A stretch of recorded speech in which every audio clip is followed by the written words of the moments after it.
Hola a todos, bienvenidos a Psicointeractuando. Bueno, nos presentamos, somos estudiantes de psicología y el día de hoy queremos compartirles un tema muy importante en este campo de la psicología, pero en este caso nos vamos a centrar en la clínica. Y bueno, hoy día vamos a hablarles sobre el tema importante de las terapias conductuales de la tercera generación. Y se preguntarán, ¿qué son estas terapias? Bueno, probablemente muchos de ustedes habrán escuchado que en la psicología hay distintas terapias que se practican, ¿no? Por ejemplo, una de las famosas puede ser el cognitivo-conductual, que son enfoques muy usados por la psicología. Sin embargo, el día de hoy vamos a hablar de una de las terapias, o bueno, varias terapias que en los últimos años han surgido y que nos dan una mejor comprensión del comportamiento humano y de cómo manejarlo. Ese es el enfoque de la tercera generación que vamos a explicarles el día de hoy. Pero ahora nos preguntamos, ¿por qué es importante conocer estos temas, no? ¿Por qué? Eso nos preguntamos. Porque estas terapias simplemente no se limitan a reducir síntomas del paciente que sufren, por ejemplo, ansiedad, depresión, etc. No, va más allá. Busca ayudar a las personas a construir una vida con un propósito basada en lo que realmente valoran. Y esto más en base a la conducta y a las emociones. Es decir, que en vez de luchar constantemente contra los pensamientos y emociones negativas, se busca trabajar en aprender la modificación de conductas y el manejo de emociones, que se basa más en la aceptación, en la comprensión de cómo funcionan estas conductas y emociones, etc. Por ejemplo, digamos que en la vida muchas veces queremos evitar sentir tristeza o enojo, ¿no? O miedo incluso. Entonces podemos hacer ciertas cosas que en vez de beneficiarnos nos pueden perjudicar, causando mayor sufrimiento. Entonces las técnicas de la tercera generación nos enseñan a que sentir estas emociones o conductas desagradables no significa fracasar, sino que son parte vital de toda experiencia humana y es en donde ahí se va a trabajar. Y la clave también está en cómo respondemos ante estas situaciones. Además, estas terapias también ponen un énfasis muy importante sobre las relaciones humanas, ya que no solamente buscan que la persona funcione mejor individualmente en su vida cotidiana, sino que también aprenda a vincularse de manera más sana con los demás, con su familia, amigos, parejas, compañeros o conocidos. Y esto hace que estas terapias sean más integrales y cercanas a la vida real. Y bueno, en este episodio, en resumen, vamos a hablar de varios aspectos, por ejemplo, de algunas características que incluyen estas terapias de la tercera generación, así también como el contextualismo funcional, que es una de las bases filosóficas en las que se da la lógica de estas terapias. También vamos a hablarles sobre la evidencia científica en la cual se sostiene o sustenta estas terapias. También vamos a hablarles de las distintas terapias famosas que hay, como el ACT, el FAP o incluso el DBT. Y finalmente vamos a compartirles una reflexión importante de cómo impactan estas terapias a la actualidad del día de hoy. Así que, ¿listos para comenzar?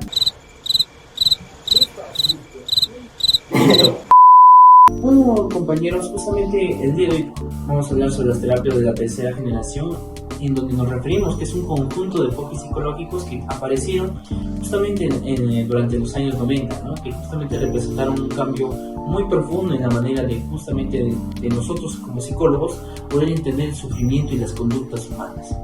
Estas terapias siguen perteneciendo justamente tradicionalmente a lo puntual y a lo cognitivo puntual, pero incorporan un enfoque nuevo, que es el enfoque contextual, que es justamente lo que significa. Significa que no solo buscan justamente buscar la eliminación de los síntomas, sino el poder centrarse en transformar las relaciones de las personas que tienen con su malestar y promoviendo de esa manera una flexibilidad psicológica, ¿no? Que ellos puedan aceptar ese malestar, que puedan tener un compromiso con su propio ser, sus valores personales y que nosotros podamos guiar a la persona, ¿no?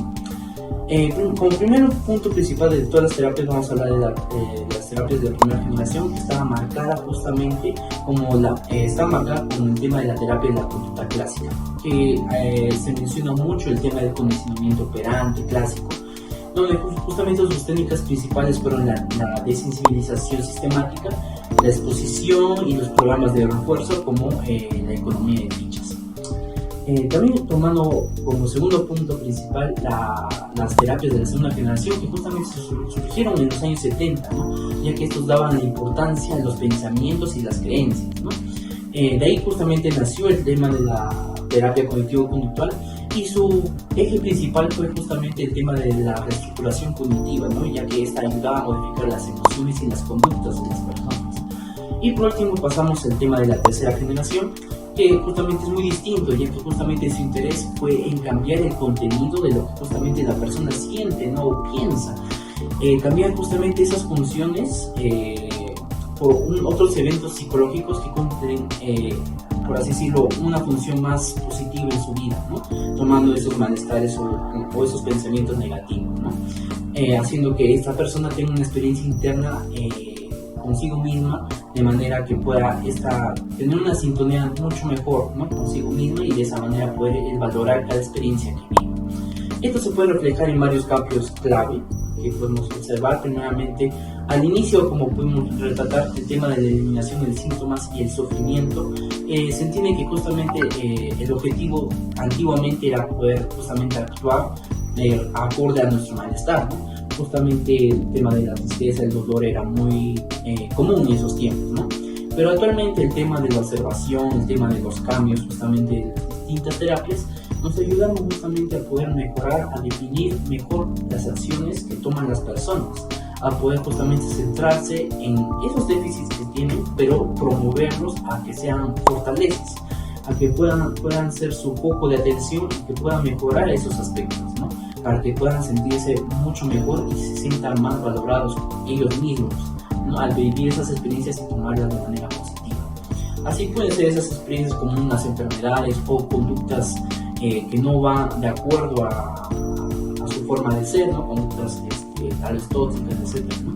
Pero como justamente hay varias técnicas como la mindfulness, y justamente trabajan en ese tipo de problemas que se enfocan en el tema de poder anticipar este tipo de detalles o conflictos con las personas, y de esa manera esas terapias que justamente ayudan al tema del dolor, a poder no suprimir el dolor, sino simplemente convivir con él, ¿no? Y de esa manera poder construir, o ellos, nuestros pacientes o consultantes, puedan construir una vida con sentido. Ahora hablemos sobre las terapias de tercera generación. Por lo que sé, estas se llaman, o más conocidas se denominan como terapias contextuales.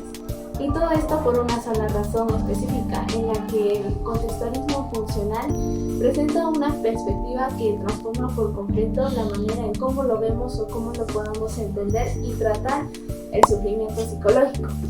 De hecho, hay un libro que está titulado Terapia de tercera generación como terapias contextuales, de Marino Pérez Álvarez, donde mayormente en este libro menciona que la investigación lo reconoce como la filosofía de la ciencia, sobre la cual se han construido tanto la terapia de aceptación y el compromiso, y tanto como la terapia de regulación de la motivación. En general, toda la ciencia conductual contextual se denomina en todas las terapias que ya mencioné. Además, tiene un artículo titulado El contextualismo funcional como raíz filosófica de la terapia de aceptación y compromiso, de Francisco Ruiz. Esto se publicó en México en 2024, en la que hace poco se recalcó en este documento que cada evento psicológico es inseparable de las circunstancias históricas y situacionales en las que esta puede ocurrir. Es decir, esta conducta sin su contexto es muy absurdo. Es como intentar explicar por qué alguien grita sin saber si lo hace celebrando un gol o un estadio, o también puede ser pidiendo auxilio en medio de una emergencia, ¿no? No se trata de buscar una verdad absoluta, sino de lo que realmente funciona para poder predecir e influir la conducta con precisión, alcance y profundidad. Asimismo, esta perspectiva filosófica se basa en la revolución al enfoque terapéutico, porque esta se modifica la manera en cómo lo podemos entender los problemas psicológicos. En lugar de verlos como defectos internos de cada persona, las terapias contextuales lo explican en términos interactivos y funcionales. Es decir, en otras palabras, no es que algo esté roto dentro del individuo, sino que la persona se encuentra atrapada en un contexto problemático. El primero es la aceptación, ¿no? Mayormente, que no significa resignarse ni renunciar al cambio, sino realizar una acción positiva al cambio, ¿no? Y el segundo es la activación, más conocido como el volver a poner a la persona frente a la vida, motivándola durante su vida. Con ella también concreta que la noción de la eficacia terapéutica ya no se mide únicamente por la reducción de síntomas, sino más que nada por los logros personales en la dirección de los valores de cada persona. Esto, en pocas palabras, se puede decir que el contextualismo funcional no solo transformó la psicoterapia, sino que cambió nuestra comprensión, la manera de ver el mundo, ¿no? Del sufrimiento humano, ya que ya no buscamos reparar lo que está supuestamente roto, ¿no? Dentro de las personas, sino buscamos acompañarlas, motivarlas en la construcción de contextos que les permitan poder vivir vidas plenas y valiosas y poder seguir adelante, incluso en presencia del dolor inevitable que es de la existencia, ¿no? Bueno chicos, ahora yo les voy a explicar 3 modelos de la psicología contextual. La primera es la terapia de aceptación y compromiso. Es la ACT, que es en sus siglas de inglés. Es una terapia que nos invita a dejar de pelear con lo que sentimos o pensamos, en lugar de tratar de eliminar emociones incómodas. Nos ayuda a aceptarlas y a comprometernos con nuestras acciones, que estén en línea con lo que realmente valoramos en la vida. Algunas de sus técnicas más importantes son el mindfulness, la definición cognitiva, que consiste en observar los pensamientos sin quedar atrapados en ellos, y la clarificación de valores. Por un ejemplo, podemos poner un adolescente con ansiedad social. Puede aprender a aceptar el nerviosismo al hablar en público y a comprometerse con participar en clase, porque valora mucho sus estudios. Ahora les voy a hablar de la segunda, que es la FAP, la psicoterapia analítico-funcional. ¿De qué trata esto? La FAP es un modelo que se enfoca en la relación entre terapeuta y el consultante como el espacio principal de cambio. Aquí se observa lo que pasa en la sesión en tiempo real. Se trabaja directamente con esas conductas para que luego se generalicen a la vida diaria del paciente. El terapeuta identifica conductas problemáticas y mejoras que ocurren en la sesión, las evoca y las refuerza de manera natural. La herramienta más poderosa del FAP es el propio lenguaje del terapeuta. Un ejemplo podemos poner que un joven que evita mostrar sus emociones puede empezar a llorar en sesión. En ese momento es donde el terapeuta valida y refuerza su apertura emocional para que después le permita expresar mejor sus sentimientos, ya sea con su familia, con sus amigos. El terapeuta observa y evoca y la refuerza las conductas durante la sesión. Y aquí aparecen las CCR, conductas clínicamente relevantes. Bueno, la primera CCR1 son las conductas que aparecen en sesión. Un ejemplo donde el paciente que suele aislarse en su vida diaria también se queda callado en consulta. Y la CCR2 son las conductas de mejora o progreso. Un ejemplo en ese mismo paciente que normalmente calla, no logra expresar lo que siente en terapia, esa es la CCR2. La CCR3 son las interpretaciones o reflexiones que el propio paciente hace sobre su conducta. Un ejemplo de esto puede ser del mismo paciente, dice: me doy cuenta de que callo porque tengo miedo al rechazo. Ahora voy a hablar de la DBT, terapia dialéctico-conductual. La DBT fue creada por Marshall Lineal e inicialmente para personas con trastorno límite de la personalidad.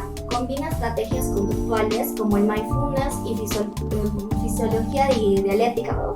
Su objetivo es ayudar a regular emociones intensas, reducir conductas dañinas y mejorar las relaciones interpersonales entre técnicas principales. Están en el entrenamiento en habilidades como la regulación emocional, la tolerancia al malestar y la efectividad interpersonal.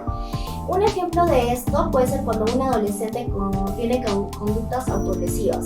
Puede aprender a usar técnicas de respiración o distraerse en ese momento donde tiene esa situación, ¿no? Y esto va a evitar que se haga daño. Y también puede aprender a comunicarse de manera más efectiva con sus padres. Y como estaba mencionando mi compañera Amelia, estaba hablando sobre las terapias conductuales de la tercera generación, como la ACT, la FAP y la DBT, que es hoy en día muy fundamental para destacar que no solo son propuestas teóricas, sino que también tienen un respaldo científico, ¿no? Una sólida base científica en este caso, que puede respaldar mucho su efectividad. Entonces, empecemos con la terapia dialéctico-conductual, que es más conocida como DBT. Según Marshall Linehan y su equipo, demostraron desde 1991 que la DBT es muy eficaz para reducir síntomas y conductas suicidas. También conductas autolesivas con pacientes con trastornos límites de la personalidad. Estudios posteriores confirmaron mejores en la regulación emocional y en la calidad de vida que pueden tener estos, ¿no? Esto también nos habla Linehan en el año 2006, con mayor evidencia en el trastorno límite de la personalidad y conductas autolesivas. Por otro lado, la terapia de aceptación y compromisos, también llamadas como ACT, ha mostrado gran evidencia en el tratamiento de estas, ¿no? Como puede ser la ansiedad, la depresión y el dolor clínico. Un metaanálisis realizado por Adyar y colaboradores en el año 2015 concluyó que la ACT es significativamente más efectiva que los tratamientos que se usaban antes, ¿no? De tipo de control, y sus beneficios se mantienen a lo largo del plazo. Eso pueden ser hasta 6 meses, que esto lo convierte en una de las terapias con mayor proyección clínica. En este caso es muy eficaz en el tema de ansiedad, depresión, dolor crónico. En cuanto a la psicoterapia analítica funcional, la FAP, aunque su evidencia es más reciente y menos extensa, investigaciones nos han demostrado resultados muy contundentes, positivos en los problemas interpersonales. Estos también abarcan la depresión y los sentimientos de soledad. Por ejemplo, Canter nos habla en el año 2017 que reportaron que la FAP no solo mejora la calidad de la vida, sino también las interacciones sociales, lo que repercute directamente en la salud mental de nuestros pacientes, ¿no? Y es útil en problemas también interpersonales, en la depresión y en temas de soledad. Tomando como conclusión, podemos decir que la evidencia científica nos confirma que nos da un respaldo, ¿no?, para estos tipos de terapias, que son más eficaces no solo en la reducción de los síntomas, sino también en la mejora de la calidad de vida y en la construcción de una vida más plena, con sentido, ¿no?, como todos ya lo hemos comentado. Y es una de nuestras principales fortalezas frente a estos enfoques más tradicionales, se podría decir. Bueno, para poder culminar, cada uno va a poder dar su opinión acerca del tema, ¿no?, de las terapias de la tercera generación. En mi caso, yo creo que estos enfoques van más allá de lo que se busca, ¿no?, que es solo tratar a los síntomas, sino tratar también lo que es nuestro contexto como tal. Entonces, de esta manera yo creo que estas nuevas terapias que son de tercera generación van apuntando ese tema, ¿no?, de responder bajo a la propia conducta, ¿no? ¿Tú qué crees, Kevin? Sí, es muy importante, ya que estas terapias marcan un significado en la actualidad, un avance, al poder integrar mindfulness con aceptación, con técnicas conductuales, ¿no? Más que nada, esto serviría en la evaluación terapéutica, que en vez de terapias tradicionales que permiten limitaciones, esta terapia hace que sea más centrada, más pensada en el paciente, se podría decir, ¿no? ¿Qué opinas? Yo opino que aunque estas terapias son un poco diferentes, tienen un mismo objetivo, ¿no? Ayudar al paciente en su crecimiento personal, en regular sus emociones, y que esto no solamente suceda en la terapia, sino que suceda en su vida diaria. Claro, pero bueno, cabe recalcar también, ¿no?, que como decía mi compañera Helen, es cierto, ¿no?, que de cierta manera las terapias de la tercera generación fueron un gran cambio, pero realmente también tenemos que dar en cuenta que gracias a las demás terapias de las demás generaciones recién se pudo dar estos cambios, ¿no?, porque realmente esto se fue un proceso de transformación, un proceso de ensayo y error, ¿no?, en el cual justamente los psicólogos de esos tiempos, ¿no?, los científicos de esos tiempos trataban de averiguar realmente si solamente en el ser humano se podía realmente solamente observar la conducta, una conducta observable nada más, pero se dieron cuenta que hay cosas más profundas en el ser humano, ¿no?, a nivel cognitivo, y luego trataron de justamente mezclar todo esto, ¿no?, en la terapia cognitivo-conductual, y actualmente justamente, ¿no?, buscar el objetivo de cómo tratar de no tener, de no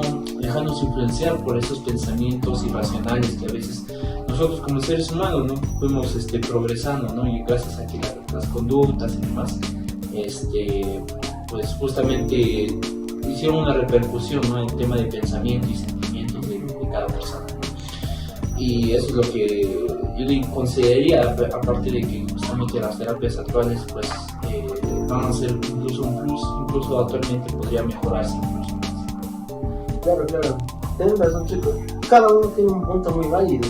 Pues al final, bueno, a opinión mía también, a añadir, es que todas estas terapias conductuales ahora tienen un enfoque más directo en tratar el comportamiento del ser humano, en vez de abordar otros aspectos aparte como el pensamiento o las emociones. Bueno, las emociones también las que se abordan, ¿no? Pero si hablamos del pensamiento puede ser algo ambiguo, algo que no se puede tocar ni ver, ¿no? En cambio, las conductas de las personas se pueden observar en cualquier momento, ¿no? Entonces, estas terapias nos enseñan a cómo todas estas conductas suelen tener un propósito, ¿no? Dependiendo del contexto, y ahí es donde radica la función de estas terapias de la tercera generación, de centrarse realmente en las funcionalidades de las personas y de trabajar en esas funcionalidades que faltan, o bueno, que necesitan una mejora para poder llegar a establecer una vida cotidiana estable y que, como mencionan en las metas, de que sea a largo plazo, ¿no? Y bueno, eso sería el video podcast del día de hoy. Espero que les haya gustado. Denle like, suscríbanse, comparten a sus amigos y nos veremos en el siguiente capítulo. Chao. Chao.